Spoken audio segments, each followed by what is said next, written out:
Are things changing in Hollywood? The latest from True Detective Night Country showrunner Issa López indicates that might be true after attacking fans and claiming her show is being review bombed on Rotten Tomatoes. She immediately backtracked after receiving some flack. Before we get into this, I'd like to ask you please hit that subscribe button, hit that bell for notifications so you don't miss any of our future videos here at the Trent Report. Let's get into this over here. As reported by Variety in a now deleted tweet, which you can see right here, Issa López said, "So if you liked last night's episode of True Detective Night Country and have a Rotten Tomatoes account, maybe head over there and leave an audience review." So she's asking people to review the show. And clearly she wants you to leave a good review because she goes on and says, "The bros and hardcore fanboys of season one have made it a mission to drag the rating down. And it's kind of sad considering all the 5-star ones." So clearly trying to play victim, claiming that the first episode of the show was being review bombed by the bros and hardcore fanboys, obviously blaming men is what she's doing there. And then begging people to give the show 5-star reviews. Variety says at the time, the show had a subpar 69% audience score on Rotten Tomatoes. It has increased to 71% as I'm recording here. She did post this in a subsequent post. She immediately backtracked in a subsequent post, and she says, "Okay, true.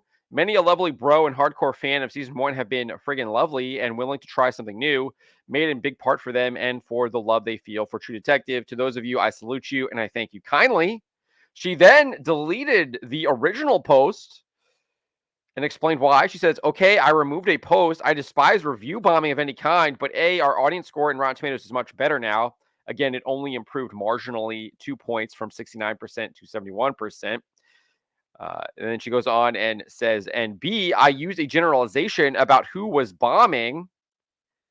And generalizations are always a mistake, clearly, because you have no idea anyone was doing a review bombing, and likely no one was. Because review bombing is completely fake and made up by the media in the first place. Because usually when people are giving things bad reviews, it's because they don't like what they're seeing. They don't like what they've seen. And if they're giving it really positive reviews, they really like what they're seeing for the most part." And she said, "And so many beautiful bros and True Detective season one hardcore fans loved our episode one." So immediately backtracking from blaming men, blaming the bros and the fanboys, to talking about how so many beautiful bros and True Detective season one hardcore fans loved the first episode. So sounds like someone got to her. Obviously, she was received flack for it in the comments, the replies.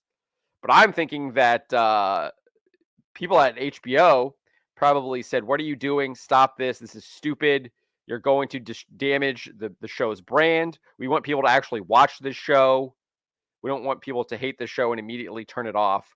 This is only the first episode. Like, let's try and get people to give us a chance for what we're doing with the show."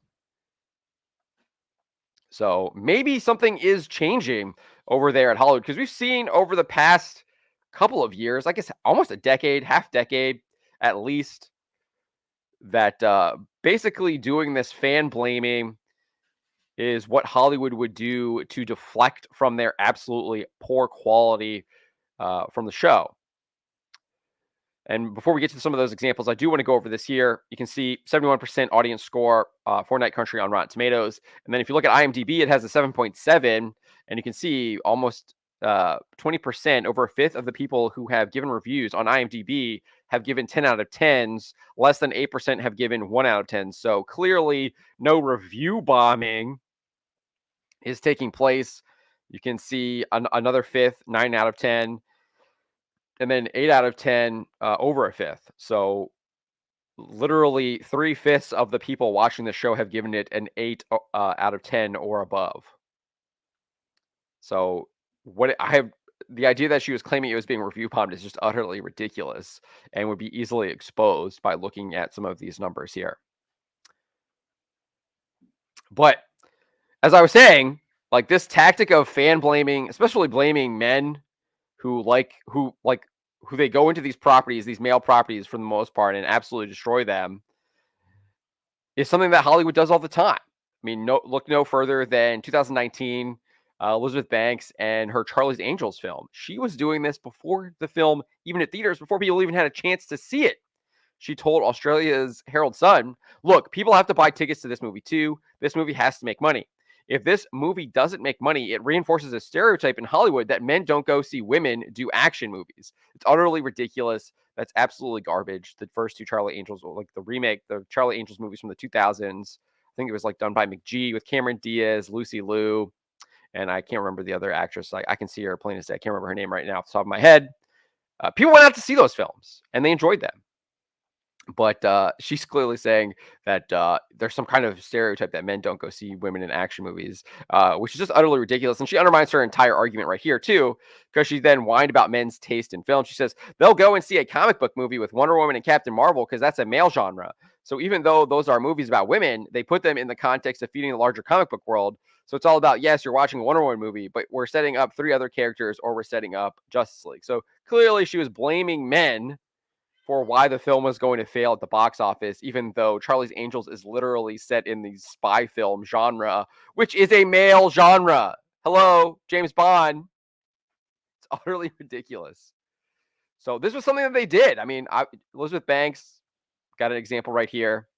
And then Rian Johnson probably takes the cake for Hollywood director blaming men, infamously called people criticizing The Last Jedi man babies, posted this in June 2018. What we talk about when we talk about man babies, he would try and claim that he was talking about people harassing Kelly Marie Tran, which was a fake harassment campaign against actress Kelly Marie, which was it was a fake harassment campaign against her that the media created. It's been well documented. Ichibaka did that over on Disney Star Wars is Dumb years ago. The archive link is here in that parkplace.com article. You can find that in the description below.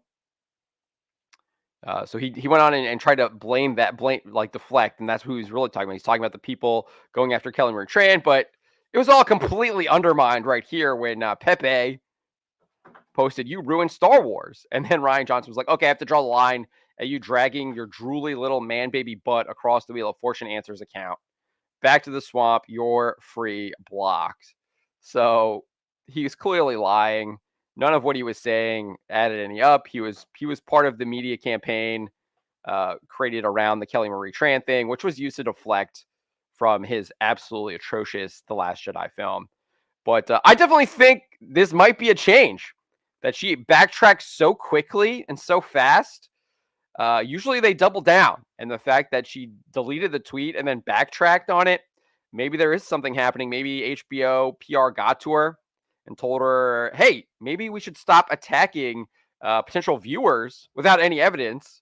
That's probably a terrible idea and leads to ruined franchises, job losses, and other negative outcomes that we've seen over the past decade to half a decade to a decade. I mean, just look at the landscape in Hollywood now. Star Wars is a dead franchise. The Marvel Cinematic Universe, what was once a juggernaut back in 2019, is dead. The Marvels lost massive amounts of money, hundreds of millions of dollars just last year. And it doesn't look like they've got anything to try and course correct. They're still going down the same path. So maybe the people at HBO, maybe at Warner Brothers have figured something out. At least the people over at True Detective maybe have figured something out. Let me know what you guys think about this. Let me know what you think about her immediately backtracking and deleting the tweet. Is this a sign that maybe Hollywood is changing, or at least there's maybe some changes happening in Hollywood? Let me know what you guys think in the comments below. Remember to always be charitable, but to always speak the truth.